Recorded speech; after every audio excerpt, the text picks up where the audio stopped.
Do you have like lipstick or anything? I have nothing. You look great. My name is Stephanie Beatriz. I play a detective on Brooklyn Nine-Nine named Rosa Diaz. It's in its 6th season. I could not have dreamed up a better job. My parents have no idea any of this is happening. Like, they have no idea. My sister Jennifer is here. My parents are on their way here. They live in Webster, Texas. Where do they think they're going? I was like, I have a surprise for you guys. And they were like, great. And then they were like, our flight's delayed. We don't know if we can make it. They're in town because we're doing some celebrating and I'm gonna get married. They have no idea that there's gonna be a film crew here. I thought this would be a really cool experience to share as a family. I'm very curious to see how they react. My mom is Bolivian, my dad is Colombian and German. They immigrated to the United States when they were in their 20s, when my sister and I were very little babies. My parents felt a responsibility to us to help us feel as American as we possibly could. I do feel connected to being Latinx, but I don't know a lot about my roots. Hello, how are you? Tyler. Nice to meet you, Stephanie. It's so nice to meet you. I'm great. I'm so psyched about this. Oh, it's wonderful to meet you. This is such a cool place. Love that. We're gonna sit here. Super cool. It's so good to meet you. Nice to meet you. I'm excited. Hi. Love you, Mamita. What are you doing?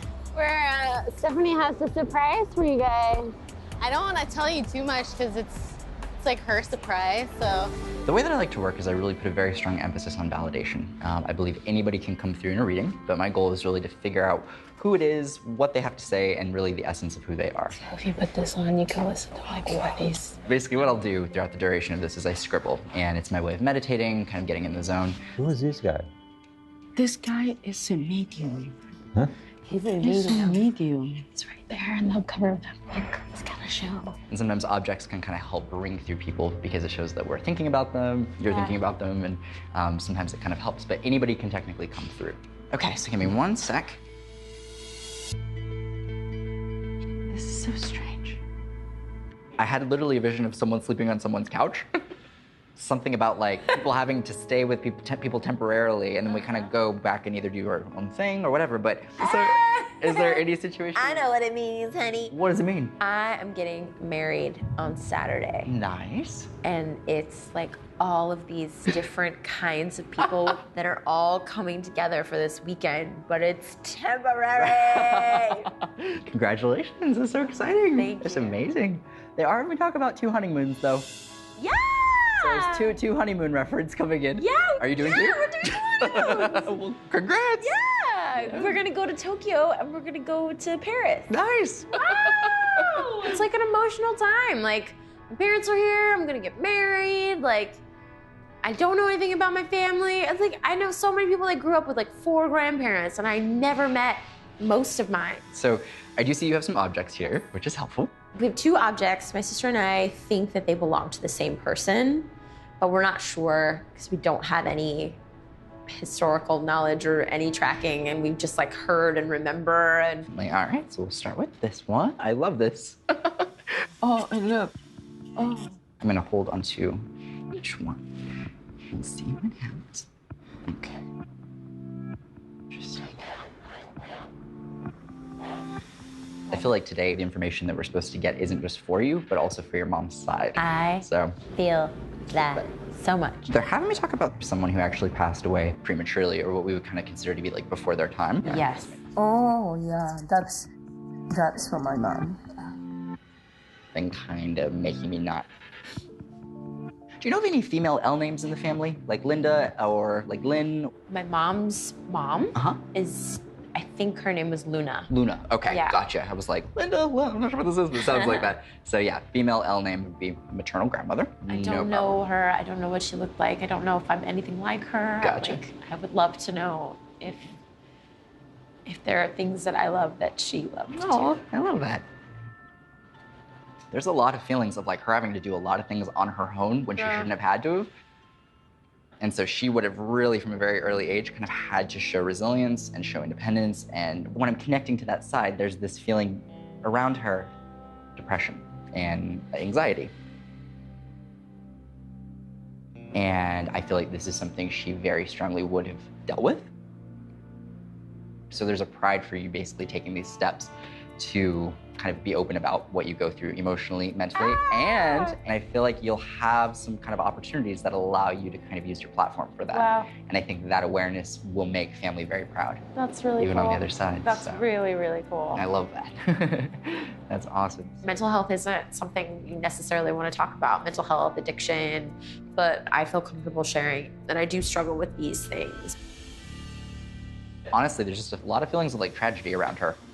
Do you know if this was the case or if she had any? What I do know about her is very little because it was tragic. She died in childbirth when my mom was very young. My mom was around 10. It was so painful for my mom when she passed away that like she just kind of like needed to set it aside. So yeah, makes sense. Yeah. She's like the strongest person I know. That's amazing. Mm-hmm. Thank you. They are having me talk about, there's one girl and a bunch of boys, and they're having me bring up this younger individual, but they're putting a passing around this, and this keeps coming through. Yeah. Where is that connection? My mom had 2 brothers. Gotcha. Her younger brother passed. So this uncle who passed, there's this feeling of like it shouldn't have happened, and it was something that could have very easily been like prevented. He knows everything. He knows. And he's just having me bring up like my cognizance, my awareness, like something kind of making me not be able to see the world for what it really is.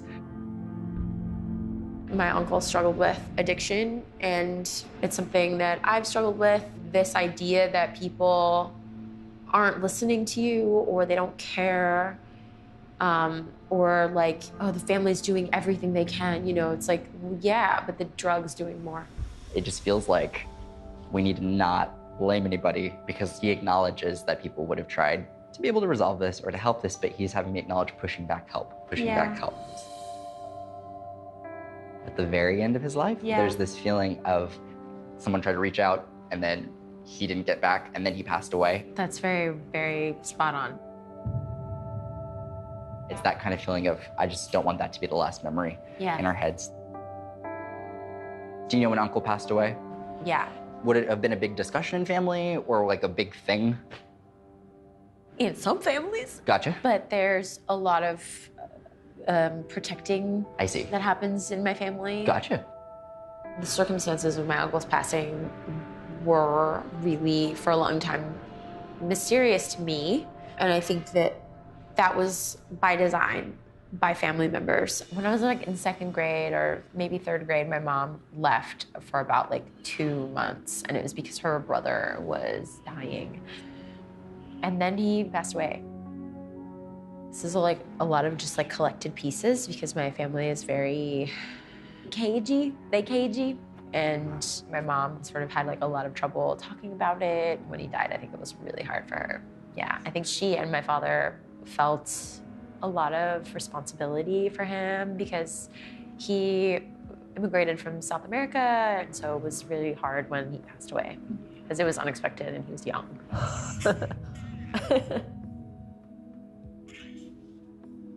Everything you do has a consequence. He started using drugs and he got sick and he got AIDS. He knows that people tried. There's an appreciation there. This person's basically like, thanks. That's a big thing. And he's very appreciative for the protectiveness around That's really, whatever this is. Really lovely. Addiction is a monster, and it's a really difficult monster to fight. So for anyone out there that's like dealing with a family member who's struggling with addiction, just know that it's really hard for your loved one to even hear the messages, but it doesn't mean that they're not important. Ever need anything, I'm always here, anytime. After the wedding, if you ever need anything, always, all right? That was so dope. Oh, I'm so glad. All right, thank you, bye. Great to meet you. Wow. I feel emotionally drained. I don't even understand how he's walking. I'm like ready to fall onto the floor, so I'm glad there's a couch here. Were you surprised? Very surprised. I have to be really diplomatic in my readings because a lot of the information that comes through sometimes hasn't been discussed for half a century, and I don't necessarily know where people's heads are in being able to hear that information. So I get what I get, I have to deliver the message, but how I deliver it is up to me. I try to do it as responsibly as I can. I wasn't blind. I don't know what was going on. I know, that was the whole point. Because if I had told you this was happening, you guys would have been like, no, no, no, no. He was awesome, He's Stephanie. amazing. Oh my goodness. I was crying the whole time. Really? Mm-hmm. That's what was emotional for me, was feeling connected to my family. That felt really good and like overwhelming. I haven't talked about my mom for a long time. I know. It's sad. It is sad, but it's really helpful to know that she struggled with like depression and anxiety. It's maybe something that runs in the family. But she didn't pass on to me. Oh, you don't have any I don't think anxiety so. at all? Oh, cool, cool, cool.